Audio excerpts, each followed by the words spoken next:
Welcome to the How to Scale Commercial Real Estate Show. Whether you are an active or passive investor, we'll teach you how to scale your real estate investing business into something big.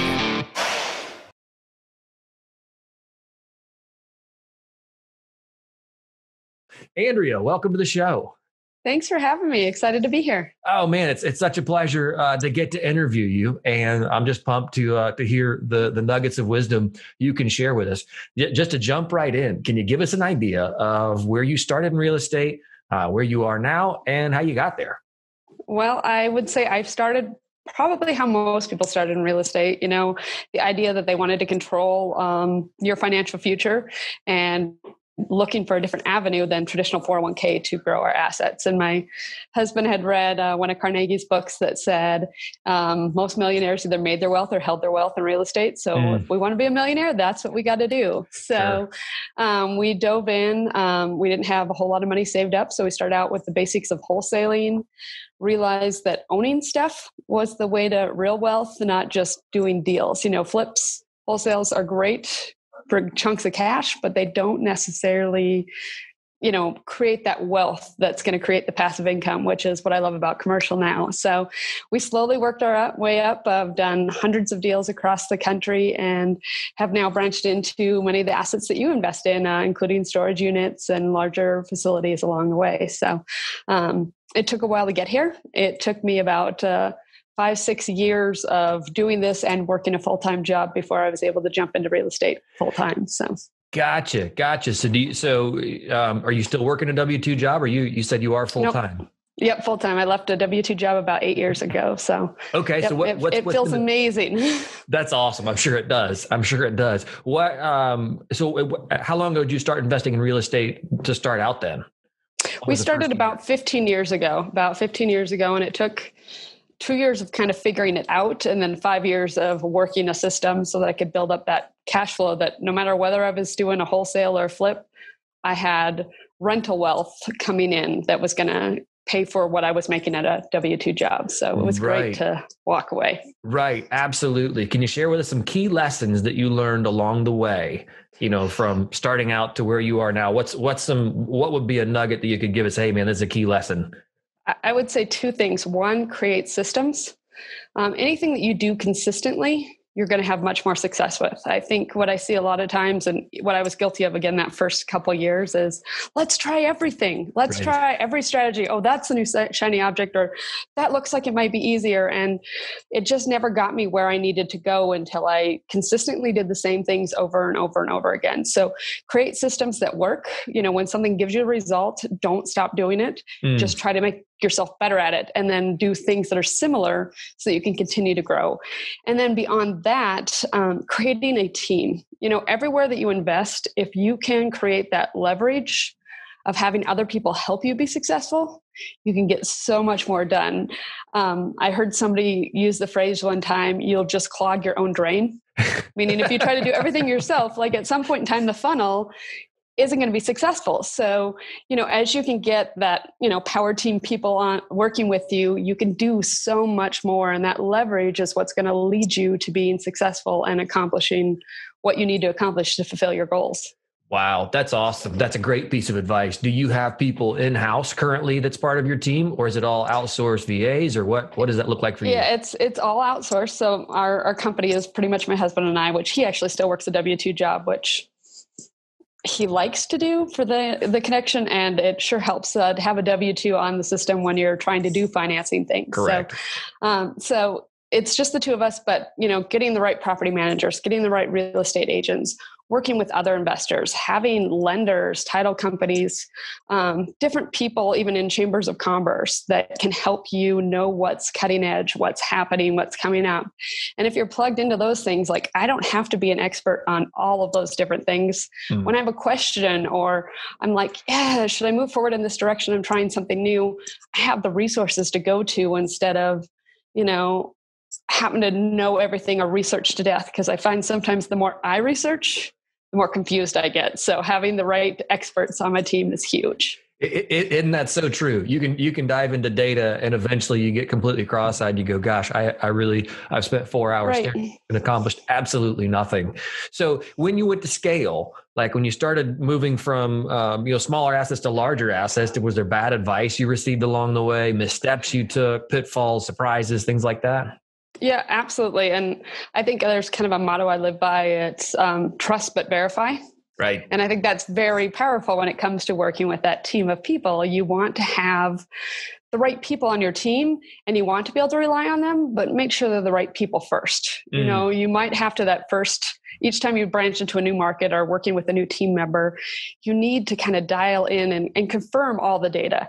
Is this accurate? An example is even just when I was working in a new market, the real estate agent that I was working with was like, oh, this community's hot. You won't have any problem. And I was like, it's a tri-level. I haven't had a lot of success with tri-levels. And they're like, oh, it doesn't matter. This neighborhood's great. Well, it did matter. A tri-level was still less attractive than, and I should have run it by a couple other agents instead of just somebody who was giving me that feel, or spend a little bit more time just in a Facebook group with other investors in the area saying, hey, would you guys do this one?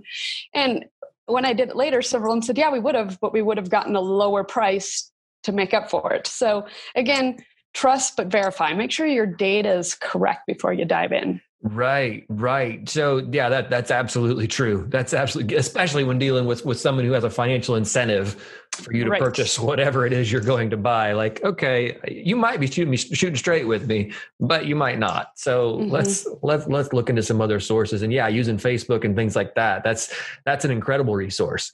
I mean, there's enough groups, I think, out there that can help you kind of, say, hey, no, this is good or bad or ugly. And so if you're asking legitimate questions, you'll get, I think, honest answers back. So what about, I know you said you guys are growing into bigger assets now. Can you kind of shed some light on now that you've developed your system on the smaller side, what your current focus is and what that looks like for you? Well, as I said, I love teams. I am obsessed with networking. The more people I know, the more successful I can be. And so we've actually branched out a lot into doing some syndication work, working with other large companies that can take advantage of deals that, even though we're doing exceptionally well in real estate, we're not ready to take on a $5 million project ourselves. Right, so we're a $14 million project. So finding people that we can invest syndication-wise with, that we can kind of partner as a passive investor in those investments and then kind of learn some of the hoops. So that's definitely been helpful. Same thing with like multifamily investments. If I want to take on an apartment complex, I can handle probably a 20 unit. Right. But I realized to make better effective amount of my money, 100 unit might be the better target. So if I team up with partners, which we've been able to network with a couple different groups to, get 4 or 5 of us to pool together and do a couple of projects together, which has been awesome. Now, are you bringing the deals? Are you bringing the capital? What does your side of this look like? Usually we're bringing some of the funding and then also doing a lot of deals research. So I've gotten really involved with different commercial investing sites. LoopNet, I pretty much live on. I've made relationship with a lot of the brokers there. Instead of just looking at the deal that everybody sees and then making an offer, reaching out to a lot of the brokers on there, proactively saying, hey, we can come and work with you without bringing necessarily another broker in, so you can get more funds if you want to bring us deals directly first, which has been awesome. Right. And so are you guys, if you're bringing the capital, is it only your capital or are you bringing investors along with you as well? We've done some partners. We have a couple investors that come in and bring capital with us. But then we have another partner that's down in the Florida, Alabama market that has done multifamily. So they're bringing a lot of the expertise and a little bit of the money as well. So we kind of have a division of power. Absolutely. No, that's awesome. That's awesome. And when you guys bring your other equity partners in, what's the structure like that? What does the structure look like on that?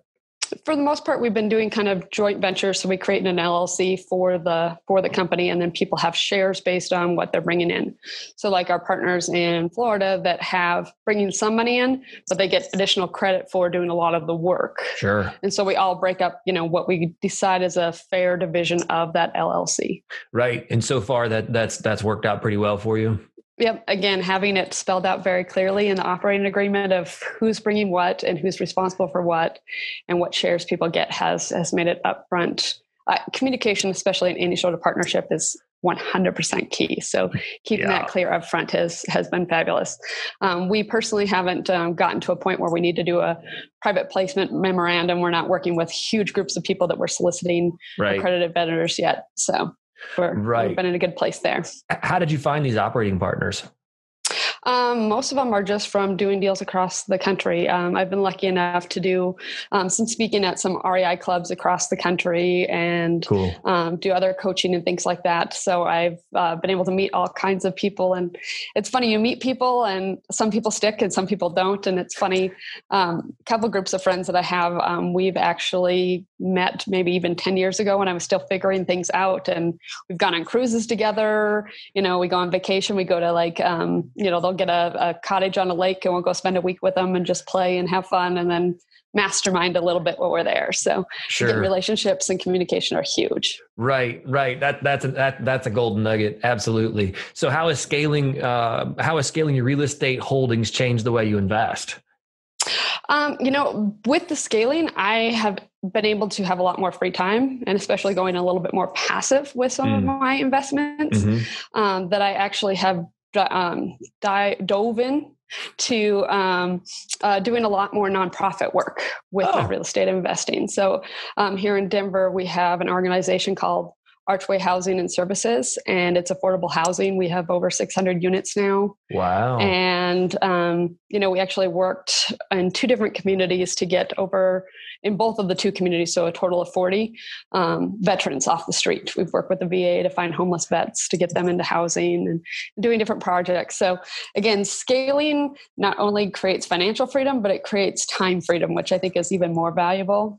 And it gives you that ability to truly give back to your community. And, there's a lot of nonprofit stuff I could do, but housing's what I know. So we're figuring out how to do all kinds of different creative deals. We're actually working on a deal. We're going to have 67 units of senior housing coming up, hopefully breaking ground in 2021. Congratulations. Now, is that senior housing, is that also in the affordable space? Yep. It'll all be affordable and we'll have different services on there, shuttles to get them to doctor's appointments and different things like that, which is cool instead of it just being housing. Right. There's a lot of facilities that provide a roof, but provide services. We have food banks that have been really, really valuable, especially during COVID times. So people in our facilities are able to get, spinach and things that people, when money's tight, you can buy peanut butter and jelly, but you're not going to choose to buy vegetables and other healthy things. So we provide a lot of food bank items that are very valuable to our residents as well. That sounds super rewarding. Yeah. That's fantastic. So because the words like affordable in Denver, those are they typically don't go together. So for you guys to find and meet that need is fantastic. Let's see here. I can always edit this out too, because I'm trying to find my next question for you. Let's talk about your current results. Like, how long did it take for you to get, to achieve your current results? To achieve our current results, I would say, like I said, we had 2 years where we were treading water, just doing stuff, but not necessarily moving forward. Probably another 5 years of strategic planning, and then probably another 5 years of building the empire. And I'd say the last 2 years, I feel like I've gotten the opportunity to tread water again, if you will, try all these new strategies, invest in some syndications, do the passive work. And I would say my key to success with that is a weekly planning meeting. I sit down every Sunday and I'm like, I have my big picture goals, but I say, what do I need to accomplish this week to stay on track? Sure. And I plan out my day. And it's funny because I found, setting goals and having actionable tasks, people sometimes think is a cheesy thing. Like, every time you go to a workshop, somebody says, set goals.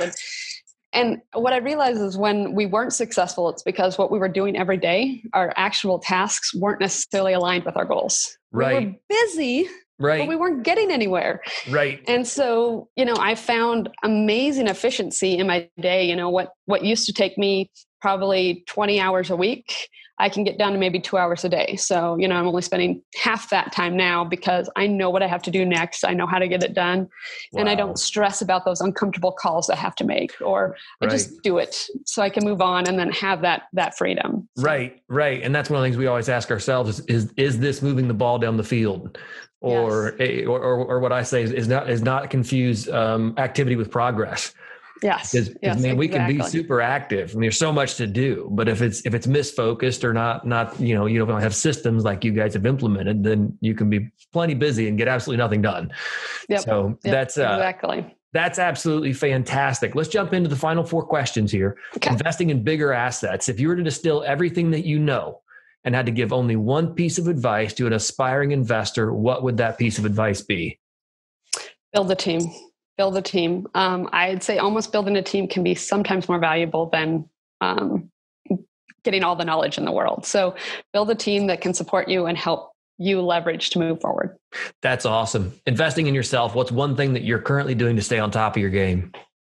I am constantly reading and trying to grow. I am obsessed with podcasts and audiobooks. I'm pretty sure that there's headphones in my ears 50% of the day, whether I'm walking, driving, whatever it may be. I'm just always trying to get new knowledge and push myself to grow, not just in the real estate world, but in health, in community, and just knowledge of how to make the world a better place. Right. That's awesome. Which is my third question, which we've kind of already talked about, your affordable housing initiatives, but investing in the world. What's one thing you're doing to make the world a better place?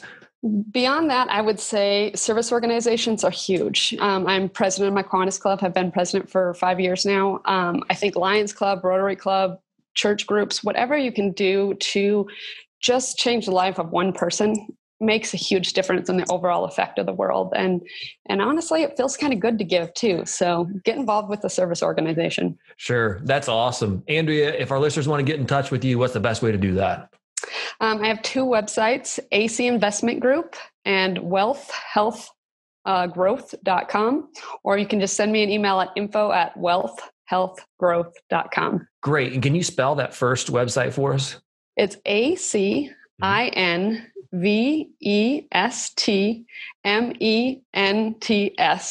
Okay. And how do you AC Investments. I got it. Okay. So my husband's name's Chip, so it's Andrea Chip Investments. Got it. AC. Okay. Sorry, I'm a little dense. We'll put that in the show notes so that people can get in touch with you guys. Andrea, it's been awesome having you on. Thanks for jumping on and sharing all your expertise. Look forward to connecting again here soon. Sounds great. Thanks for your time today. Thank you.